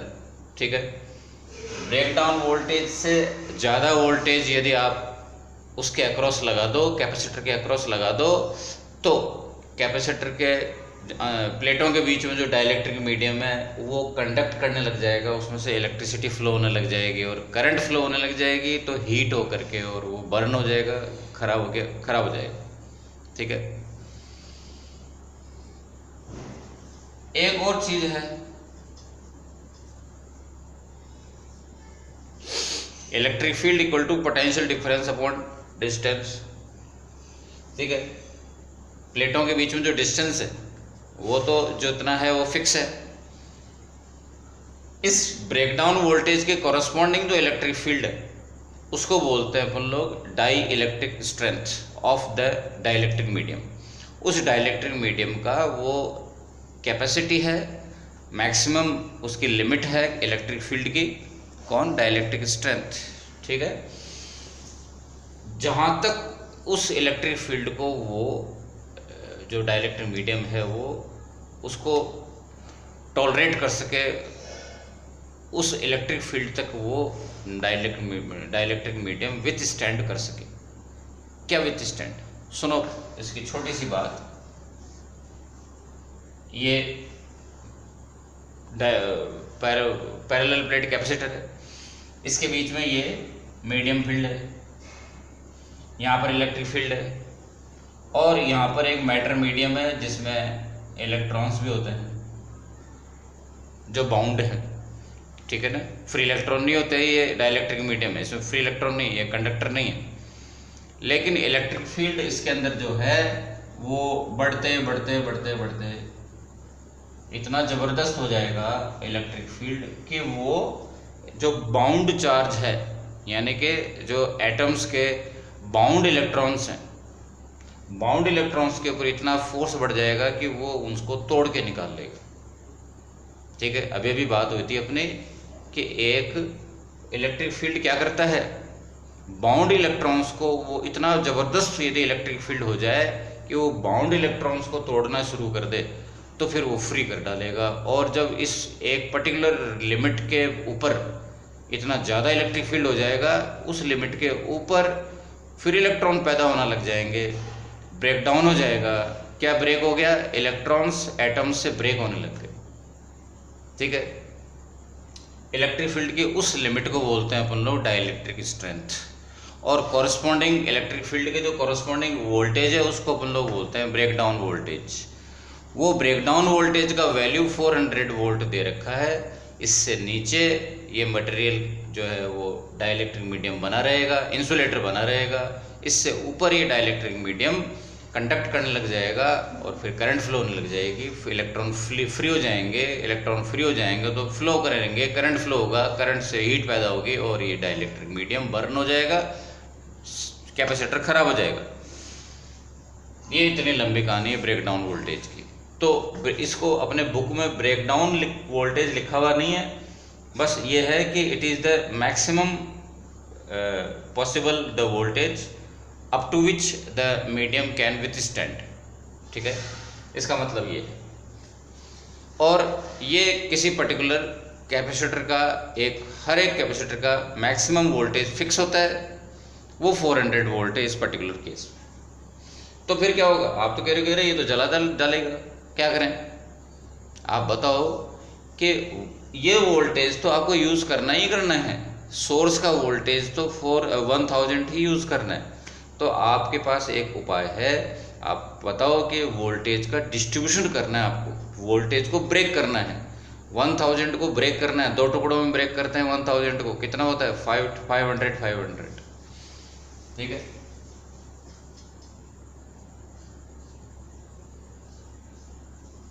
अब इसके अक्रॉस वोल्टेज कितना हुआ 500, अभी भी अनसेफ है, एक और लगा दो। अब इसके अक्रॉस वोल्टेज कितना हुआ, एक के अक्रॉस 1000/3, 3 टुकड़े बराबर टुकड़े हुए 1000 के, 330, 333, 333। अब ये सेफ है। अब 400 से लेस है, 400 से लेस चाहिए था अपने को, 333 हो गया, अब ये सेफ है। यानी ठीक है, आपको कि एक और लगा दो और ज़्यादा सेव कर दो, नहीं, नंबर ऑफ कैपेसिटर्स यूज़ करने हैं वो मिनिमम करने हैं, जो कि अंडरस्टूड है। हम लोग क्यों नंबर ऑफ कैपेसिटर्स को ख़राब करेंगे, ठीक है। पर एक दिक्कत हो गई, आप जानते हो कि सीरीज़ में कैपेसिटेंस का लॉस होता है, डिसएडवांटेजेस है। सीरीज कॉम्बिनेशन कैपेसिटेंस के पॉइंट ऑफ व्यू से डिसएडवांटेजेस है। इसका कैपेसिटेंस C है 1/3 मान लो, इसका कैपेसिटेंस 1 और 1 है, तो पूरे का कितना हो गया 1/3 हो गया, ठीक है। आपको कितना चाहिए था 2। सीरीज में लगाने से फ़ायदा क्या हो रहा है, आप ब्रेकडाउन से बच रहे हो, वोल्टेज को आप डिस्ट्रीब्यूट कर पा रहे हो, 1000 का टुकड़ा करके डिस्ट्रीब्यूट कर दिया और आप सेफ रेंज में आ गए। लेकिन डिसएडवांटेज क्या है उसका कि आप कैपेसिटेंस में लॉस हो रहा है आपको, तो आप क्या करोगे, आपको मालूम है कि कैपेसिटेंस में गेन कब होता है, पैरेलल कॉम्बिनेशन। इस एक सीरीज का कैपेसिटेंस कितना है 1/3, इसका कितना है 1/3। ऐसा करके आप कितना कनेक्ट करते जाओगे कि आपको अचीव हो जाए 2, 1/3 + 1/3 + 1/3 + 1, ऐड करके देखो 6 बार आप करोगे, इस तरह की आपको 6 सीरीज लगानी पड़ेगी, ठीक है। टोटल 6 सीरीजेस लगानी पड़ेंगी, तब जाकर के आपका सारी सीरीज का, एक सीरीज का 1/3 और 6 सीरीज का हो गया 1/3 multiplied by 6 equal to 2 microfarad. ये आपका रिक्वायरमेंट था, ठीक है। ये बात, टोटल नंबर ऑफ कैपेसिटर कितने यूज करें, 6 मल्टीप्लाई बाई 3, टोटल 18 कैपेसिटर्स आपने यूज कर लिए इसके अंदर, ठीक है। तो जो कंक्लूड करें इस क्वेश्चन को कि आपने यहाँ पे जब अपन लोग सीरीज और पैरेलल कॉम्बिनेशन पढ़ रहे थे, उसमें अपने माइंड में क्वेश्चन आना भी चाहिए, और वो आपके क्वेश्चन का आंसर भी उसमें लिखा हुआ है नोट के अंदर। उसमें नोट में जाकर के देखो कि बेशक पैरेलल कॉम्बिनेशन क्यों यूज करते हैं, कैपेसिटेंस बढ़ाने के लिए, ज़्यादा चार्ज स्टोरेज करने के लिए, और वो अपने लिए अपनी रिक्वायरमेंट भी होती है कि ज़्यादा हैवी मशीन है, इलेक्ट्रिक मशीन, उसको चलाना है तो उसमें ज़्यादा बड़ा कैपेसिटर यूज़ करना पड़ेगा, ज़्यादा हैवी कैपेसिटेंस वाला कैपेसिटर यूज़ करना पड़ेगा। तो पैरेलल कॉम्बिनेशन क्यों यूज़ करता है, ये तो आपके माइंड में समझ में आता है, कैपेसिटेंस बढ़ाने के लिए। सीरीज में तो फिर कैपेसिटेंस डिक्रीज होता है। उसका आंसर आज मिला आपको, सीरीज में कैपेसिटेंस, सीरीज कॉम्बिनेशन में क्या होता है, भले ही कैपेसिटेंस डिक्रीज होता है, लेकिन ये जो ब्रेकडाउन वोल्टेज है, यदि इसका चक्कर है तो उससे बचने के लिए आप सीरीज कॉम्बिनेशन यूज करते हो, ठीक है बच्चों। नेक्स्ट क्वेश्चन है 2.24। इसके अंदर आपको एक पैरेलल प्लेट कैपेसिटर की बात करी है, जिसका कैपेसिटेंस का फॉर्मूला होता है ये। मीडियम की बात नहीं करी है, तो आप अंडरस्टूड है, मीडियम एयर या वैक्यूम को अज्यूम कर लो। इसमें आपको सारा डेटा गिवन है, एरिया का वैल्यू पता करना है, वैल्यू पुट करो, एरिया का वैल्यू निकाल लो, ठीक है। तो आप कहोगे कि ये बहुत सिंपल सा क्वेश्चन था। नहीं, इसमें एक मैसेज छुपा हुआ है, और वो ये, आप कैलकुलेट करो एरिया का वैल्यू, कुछ 1100 किलोमीटर स्क्वायर, इतना जबरदस्त एरिया है, ठीक है। पूरा एक टाउन के बराबर एरिया, ठीक है ना, एक पूरे जयपुर का एरिया, इतना बड़ा, ठीक है। और कैपेसिटेंस कितना है, मात्र 2 माइक्रोफेरेड। तो आप अनुमान लगाओ कि क्या वास्तव में इतना एरिया होता भी है कि आपके फैन में जो कैपेसिटर लगा हुआ है वही 2 माइक्रोफेरेड का है, उल्टा वो तो 2.5 माइक्रोफेरेड का है, ठीक है। और अपने छोटे मोटे इलेक्ट्रॉनिक सर्किट होते हैं इतने इतने साइज के, उसके अंदर ही बड़े बड़े 2 और 4 और 10 माइक्रोफेरेड के कैपेसिटर्स लगे होते हैं। ये चक्कर क्या है, तो आपको कम एरिया का, यानी कि छोटे साइज का और ज़्यादा कैपेसिटेंस का आपको कैपेसिटर यूज़ करना है, तो आपको क्या करना पड़ेगा, डी का वैल्यू बहुत ही कम रखना पड़ेगा। ये इसमें एक नॉलेज मिल रही है। और एप्सिलॉन मीडियम, आपको मीडियम उसमें ट्राई करना पड़ेगा, मीडियम यूज़ करना पड़ेगा, क्योंकि एप्सिलॉन का वैल्यू मीडियम के लिए ज़्यादा होता है वैक्यूम के कंपैरिजन में, ठीक है ना। तो मीडियम यूज़ करेंगे तो सी का वैल्यू बढ़ेगा, प्लेटों के बीच में जो गैप है, सेपरेशन, वो जितना कम रखेंगे उतना ही ज़्यादा कैपेसिटेंस होगा, तब जाकर के आप एरिया को स्मॉल रख पाओगे, ठीक है ना। ये बात है। नेक्स्ट क्वेश्चन है 2.25, ठीक है ना, न्यूमेरिकल है। ये आपको डायग्राम गिवन है बच्चों। इसका मतलब क्या है, 300 वोल्ट की बैटरी लगी हुई है, तो आपको ये देखने में अच्छा लगता है, ऐसे लगा दो। मेरे को इसको यहाँ लगाऊं, यहाँ लगाऊं, यहाँ लगाऊं, यहाँ लगाऊं, एक ही बात है। फाइनली मैं इसको यहाँ लगा लेता हूँ, और ये है 300 वोल्ट की बैटरी, ठीक है। उसके बाद आप इनको नाम दे दो, ठीक है।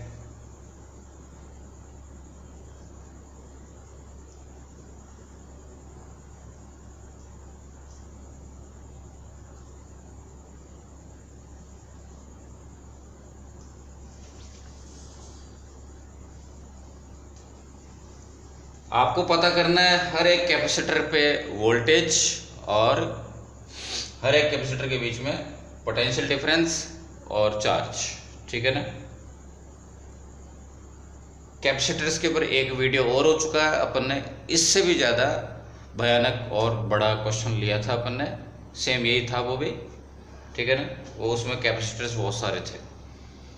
तो ये C1 का वैल्यू है 100 यूनिट, इसका वैल्यू है 200 यूनिट पिकोफैरेड, और ये है 200 और 200 सीरीज में कितना होगा 100, ये 100 और ये पूरा 100 कितना हो गया 200, 100 प्लस 100 कितना हो गया 200 हो गया। और अब आप इसको ऐसे मान,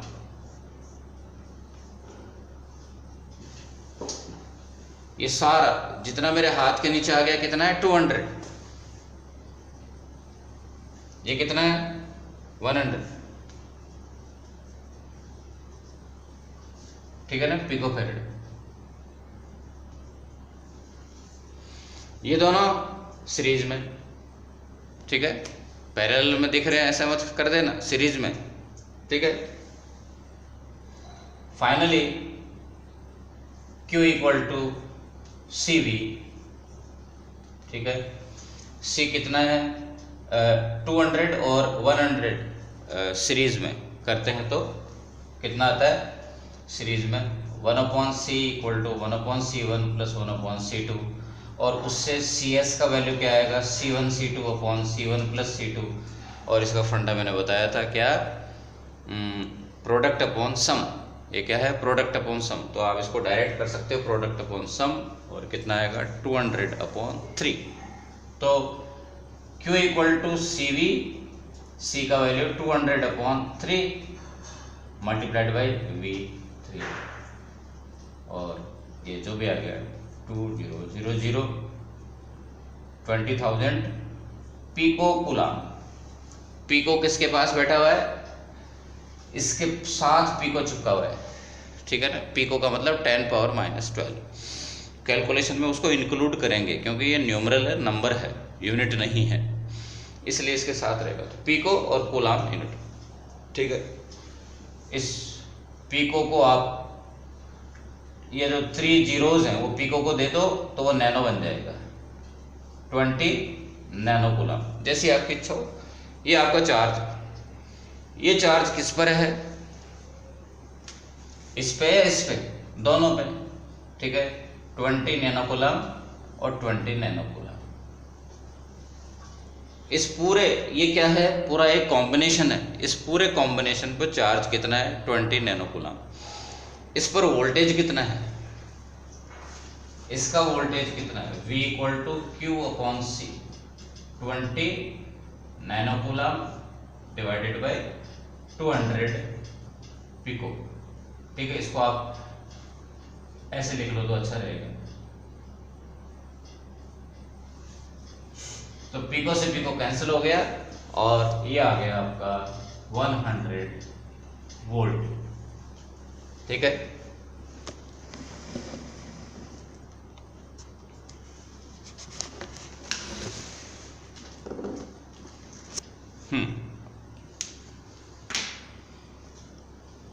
तो इस, मैं इसको क्या बोल रहा हूं, ये एक कैपेसिटर नहीं है, ये एक अपने आप में कॉम्बिनेशन है इन तीनों का।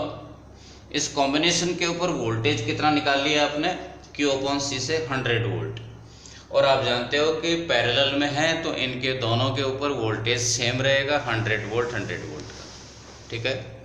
दोनों पर वोल्टेज 100 वोल्ट होगा, इसका वोल्टेज 100 वोल्ट और इस पूरे का वोल्टेज भी 100 वोल्ट, ठीक है। ये 100 वोल्ट है और इसका चार्ज कितना है वो निकाल लेंगे, ठीक है। इसका चार्ज कितना है Q equal to CV, C का वैल्यू 100 पिको फैरेड और V का वैल्यू है 100, ठीक है। ये आ गया 10,000 पिको कूलाम। इस पर चार्ज कितना पहुंचा 10,000 पिको कूलाम। अच्छा, इस पूरे कॉम्बिनेशन पर टोटल चार्ज कितना था 20,000 पिको कूलम।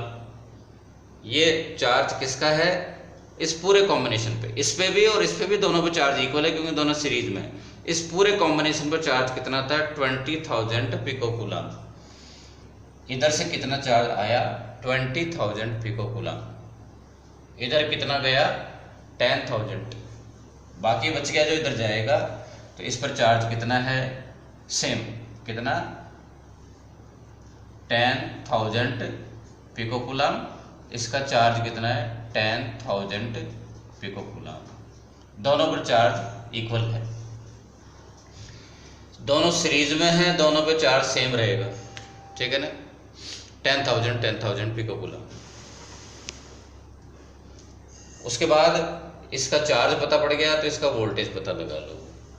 इसका वोल्टेज कितना है? V = Q/C, ठीक है?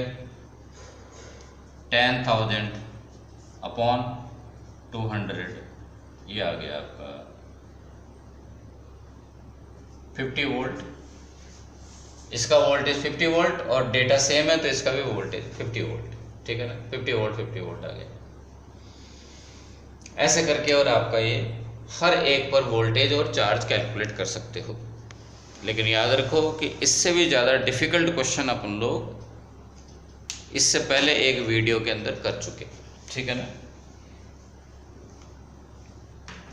उस वीडियो में टेक्स्ट बुक के क्वेश्चन नहीं थे, वो मैंने अपने मर्जी से करवाए थे, वर्कशीट के क्वेश्चन थे। नेक्स्ट क्वेश्चन है 2.26। बच्चों नेक्स्ट क्वेश्चन है 2.26। इसके अंदर एक पैरेलल प्लेट कैपेसिटर की बात करी है। एरिया का वैल्यू गिवन है 90 cm², जिसको आप मीटर स्क्वायर में कन्वर्ट करोगे। मीडियम की कोई बात करी नहीं है, तो अपन लोग उसको अंडरस्टूड है मान लेते हैं, वैक्यूम या एयर, ठीक है? 8.85 10⁻⁻²। डिस्टेंस बिटवीन प्लेट्स 2.5 mm, जिसको मीटर में कन्वर्ट करोगे आप, और कैपेसिटेंस कैलकुलेट करना है, ठीक है? उसके बाद में आपको पूछा है कि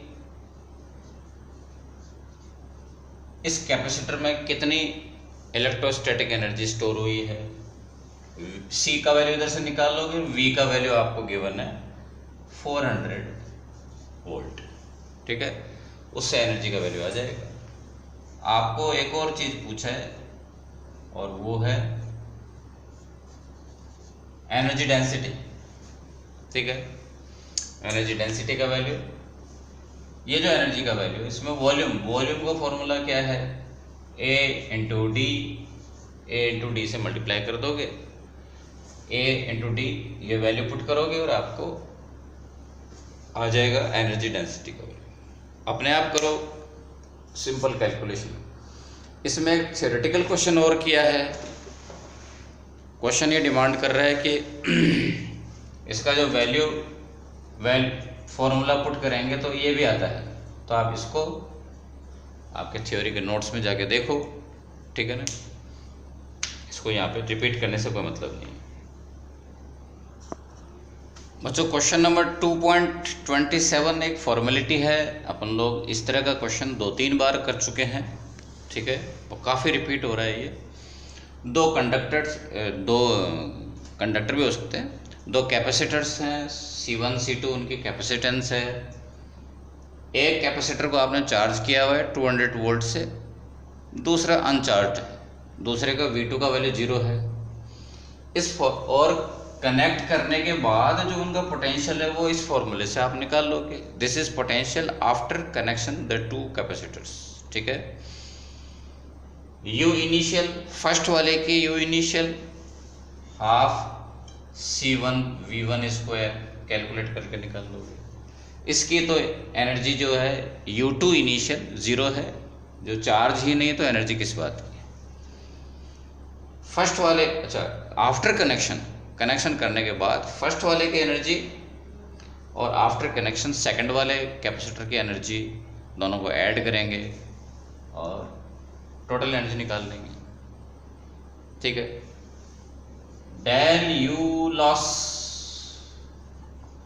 डेल यू लॉस कैसे निकालोगे, ये माइनस ये इनिशियल माइनस फाइनल, ठीक है, greater minus smaller, initial minus final करोगे तो डेल यू लॉस आ जाएगा।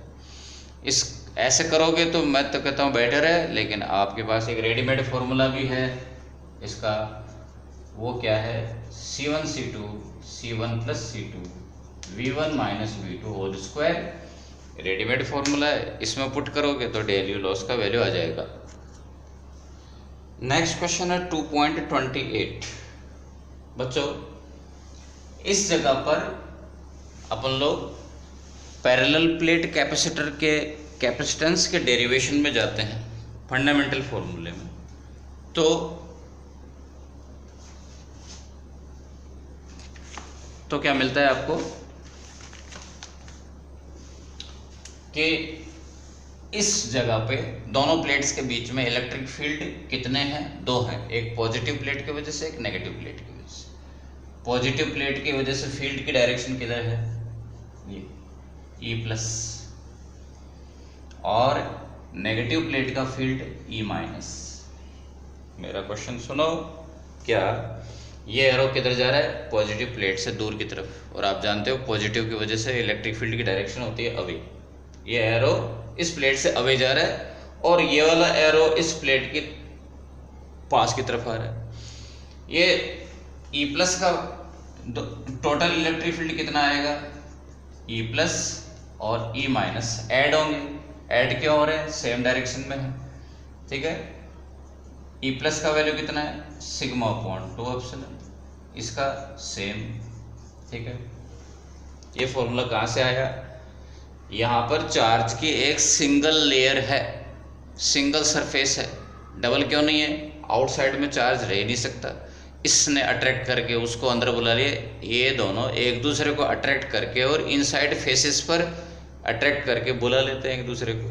यहाँ पर चार्ज नहीं होता, यहाँ पे चार्ज नहीं होता, केवल चार्ज इधर और इधर रहेगा, यानी कि सिंगल लेयर के रूप में चार्ज है, चार्ज केवल यहाँ पर है, यहाँ पर चार्ज नहीं है। तो सिंगल लेयर का इलेक्ट्रिक फील्ड का फॉर्मूला होता है सिग्मा अपॉन 2 एप्सिलॉन, ठीक है। क्या आएगा ये, अब यहाँ पे बात सुनो कि यहाँ पर इलेक्ट्रिक फील्ड कितना है, सिग्मा अपॉन एप्सिलॉन।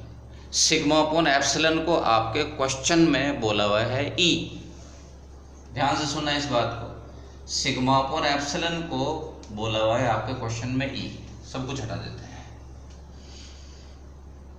मेरी बात को आपको सुनना है ध्यान से।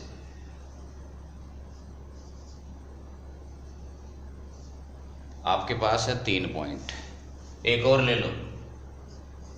पॉइंट डी पर इलेक्ट्रिक फील्ड कितना होता है, होता ही नहीं है, हटा दो, ठीक है, इसकी बात तो हो चुकी। पॉइंट बी पर इलेक्ट्रिक फील्ड कितना है, ये जिसको मैं बोल रहा हूं कैपिटल E। अब बात है ध्यान से सुनो, पॉइंट ए पर इलेक्ट्रिक फील्ड कितना है, ए कहाँ पर है, प्लेट के ऊपर है, प्लेट के ऊपर बना हुआ है पॉइंट ए। तो मैंने हमेशा आपको कहा ये बात पहले भी कि जो चार्ज बॉडी है उस बॉडी पे इलेक्ट्रिक फील्ड खुद का फील्ड नहीं होता, ठीक है ना। इस पॉइंट ए पर इलेक्ट्रिक फील्ड उस वाली प्लेट की वजह से होगा, इसके सरफेस पर चार्ज इलेक्ट्रिक फील्ड नहीं होगा, ठीक है। अब आपको फोर्स पता करना है,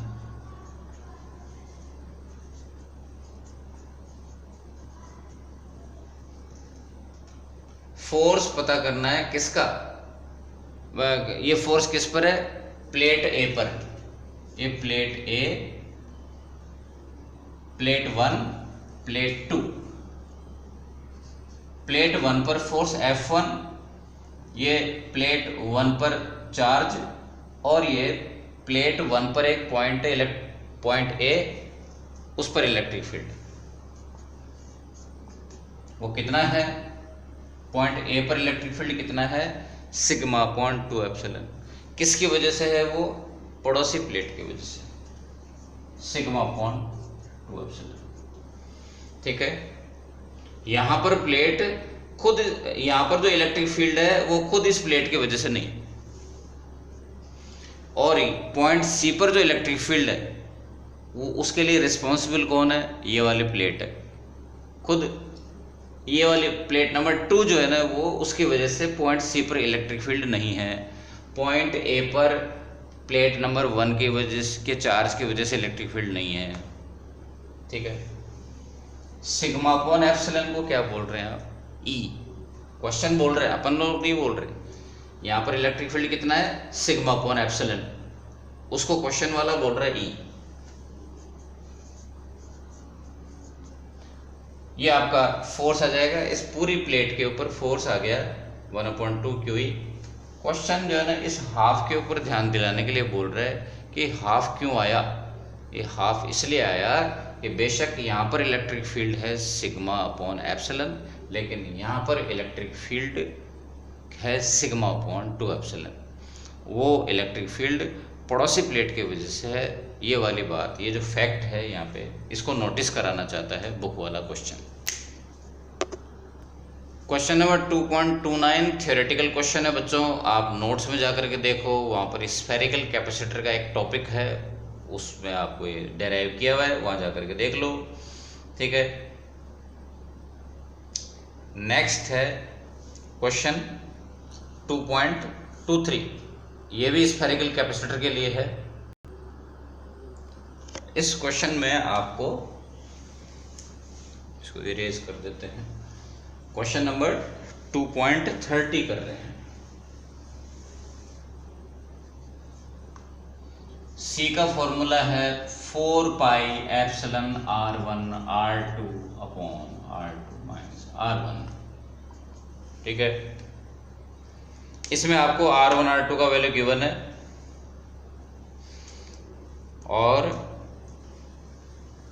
उससे आप जो है, और एप्सिलॉन नॉट की जगह आप लिखोगे एप्सिलॉन m, जिसका वैल्यू होता है epsilon not into epsilon r, और एप्सिलॉन r का वैल्यू 32 गिवन है। ठीक है, तो ये डेटा पुट करके आप लोग आंसर निकाल लो, आपका आंसर आ जाएगा। उसके बाद Q का वैल्यू गिवन है, इस कैपेसिटर को कितना चार्ज दे दिया, 2.5 माइक्रोवोल्ट, माइक्रोकूलम।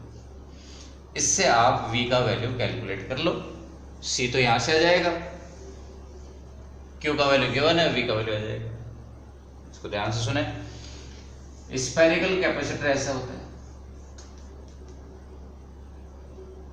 ठीक है, इसमें आउटर जो स्फेयर है उसको अर्थ किया हुआ है, अर्थ का पोटेंशियल होता है 0 वोल्ट, होता नहीं है, अज्यूम करते हैं।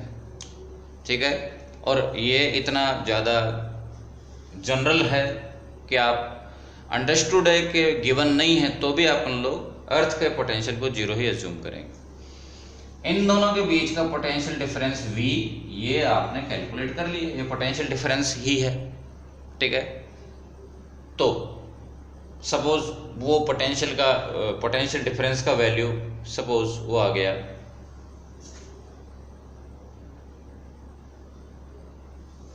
450 वोल्ट। ठीक है, इसका आंसर आ रहा है आपका 450 वोल्ट।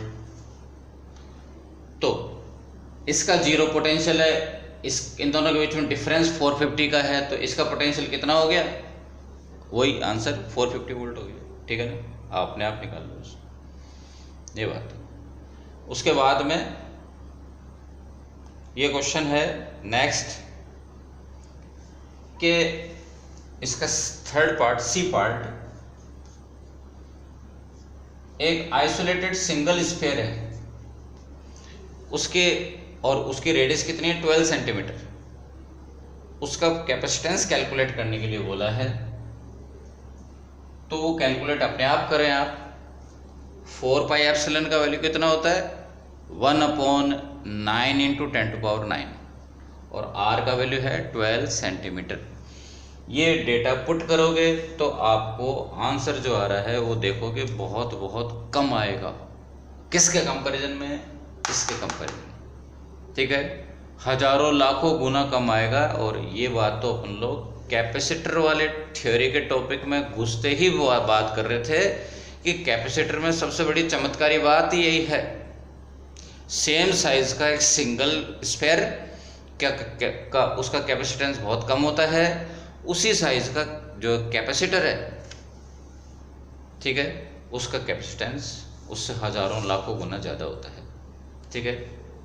कैपेसिटर की सबसे बड़ी बात यही है कि उसका कैपेसिटेंस बहुत ज़्यादा होता है उसी साइज की ऑर्डिनरी बॉडी के कंपैरिजन में, ठीक है। तो बच्चों, उसके बाद अपन लोग इस चैप्टर का नेक्स्ट और फाइनल वीडियो न्यूमेरिकल्स के लिए एक और बनाएंगे। अभी बड़ा लंबा काम हो गया, लंबा खींच लिया अपन ने इस वीडियो में। अभी तक के लिए इतना ही। Bye bye. जयराम जी की गुड नाइट।